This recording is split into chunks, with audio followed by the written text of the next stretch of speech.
ನಮಸ್ಕಾರ, ಖಡಕ್ ಕನ್ನಡ ನ್ಯೂಸ್ಗೆ ಸ್ವಾಗತ. ಇದೀಗ ಬರ್ತಾ ಇದೆ ಬ್ರೇಕಿಂಗ್ ನ್ಯೂಸ್. ಸಂಸತ್ನಲ್ಲಿ ಸ್ಮೋಕ್ ಬಾಂಬ್ ಪ್ರಕರಣ. ಬಾಗಲಕೋಟೆ ಯುವಕನ ಕರೆದೊಯ್ದ ದೆಹಲಿ ಪೊಲೀಸರು.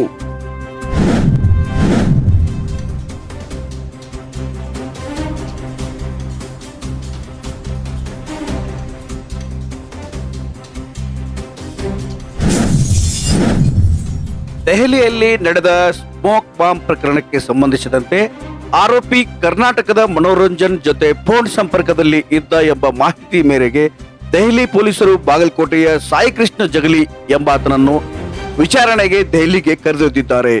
ನಿವೃತ್ತ ಡಿವೈಎಸ್ಪಿ ವಿಠ್ಠಲ್ ಜಗಲಿ ಅವರ ಪುತ್ರನಾಗಿದ್ದು ಬೆಂಗಳೂರಿನ ಎಂಜಿನಿಯರಿಂಗ್ ಮಾಡುವಾಗ ಮನೋರಂಜನ್ ರೂಮ್ಮೇಟ್ ಆಗಿದ್ದ ಎನ್ನಲಾಗಿದೆ. ಈ ಕುರಿತು ಸಾಯಿಕೃಷ್ಣ ಸಹೋದರಿ ಮಾಧ್ಯಮಗಳೊಂದಿಗೆ ಮಾತನಾಡಿ ಸಹೋದರ ಬಗ್ಗೆ ವಿವರಣೆ ನೀಡಿದರು.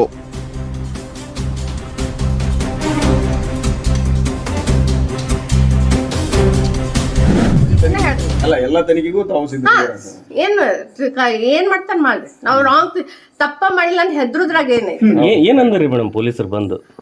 ಇಲ್ಲ, ಸ್ವಲ್ಪ ಇದು ಮಾಡ್ಬೇಕಾಗೈತ್ರಿ ಅವ್ರದ್ದು, ಅದನ್ನ ನಾವು ಚರ್ಚೆ ಮಾಡಕ್ ಬಂದೀವಿ ಅಂತ ಅಂತಾರೆ. ಆಯ್ತಂತ ಮನೋರಂಜನ್ ಫ್ರೆಂಡ್ ಇದು ಹಿಂಗದಾನಂತೆ ಅನ್ನೋತ್ಲೆ ಸ್ವಲ್ಪ 2 days ವಿಚಾರ ಮಾಡಿದ್ರು. ಇನ್ನೊಂದು ಸ್ವಲ್ಪ ಪ್ರೊಸೀಜರ್ ಮುಂದೆ ಇದು ಐತ್ರಿ, ಅದಕ್ಕೆ ನಾವು ಸ್ವಲ್ಪ ಕರ್ಕೊಂಡು ಹೋಗ್ತೀವಿ ಅಂತಂದ್ರೆ ಇಟ್ಸ್ ಓಕೆ ಅಂದ್ರೆ. ಹೌದು, ಡೈರಿಯಲ್ಲಿ ಏನಾದ್ರು ಹಾಗಿರ್ಲಿಲ್ಲ, ಈಗ ಹಾಗೆ ಮಾಡಿದ್ರೆ ಯಾಕೋ ಗೊತ್ತಿಲ್ಲ ಅಂದ್ರಲ್ಲ, ಅಂದ್ರೆ ಏನ್ ಮನೋರಂಜನೆ ಯಾವ ರೀತಿ ಇದ್ರು ಅಂತ ಮಕ್ಕಳು? ಮನೋರಂಜನ್ ನಂಗೆ ಗೊತ್ತಿಲ್ಲ ಅವ್ ಹೆಂಗಿದ್ದ ಏನಂತಂತೆ. ಮನೋರಂಜನ್ ಅವ್ರ ಡೈರಿಯಲ್ಲಿ ನಿಮ್ಮ ತಮ್ಮನವ್ರದ್ದು ಹೆಸರು ಏನೋ ಇತ್ತು, ಹಂಗಾಗಿ ಪೊಲೀಸರು ಬಂದಿದ್ರು ಅಂತ ಅನ್ನುವಂತ ಮಾಹಿತಿ ಸುಳ್ಳೋಕರೇನೋ ಏನ್ರಿ ಮೇಡಮ್ ಅದು? ಅದು ಮನೋರಂಜನ್ ಡೈರಿ ನಮಗೂ ತೋರ್ಸಿಲ್ಲ, ಅವ್ ಬರ್ದಾನಂತೂ ನಮಗೂ ಇದು ಇಲ್ದೆ. ಅದು ಅವ ಎಷ್ಟು ಸುಳ್ಳಿತ್ತು ಕರೆಯಿತು ಗೊತ್ತಿಲ್ಲ. ನಾವು ಕ್ಲಾಸ್ಮೇಟ್ ರೂಮ್ಮೇಟ್ ಅಂತಂತ ಹೇಳಿ ಎನ್ಕ್ವೈರಿಗೆ ಬಂದಿದ್ದು, ಎಲ್ಲರಿಗೂ ಎನ್ಕ್ವೈರಿ ಮಾಡ್ಯಾರ. ಆಲ್ಮೋಸ್ಟ್ ಆಲ್ BIT ಅವ್ರು.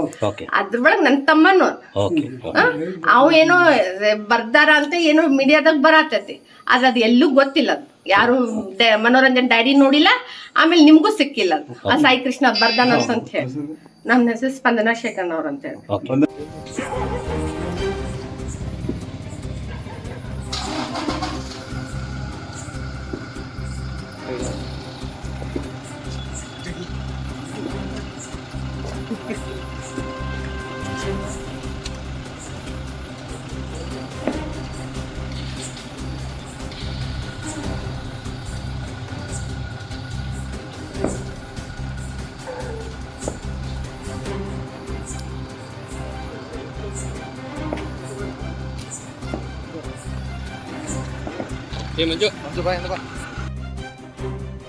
ಇದು ಈ ಹೊತ್ತಿನ ಸುದ್ದಿಯಾಗಿತ್ತು. ನಿರಂತರವಾಗಿ ನೋಡ್ತಾ ಇರಿ ನಮ್ಮ ಖಡಕ್ ಕನ್ನಡ ನ್ಯೂಸ್.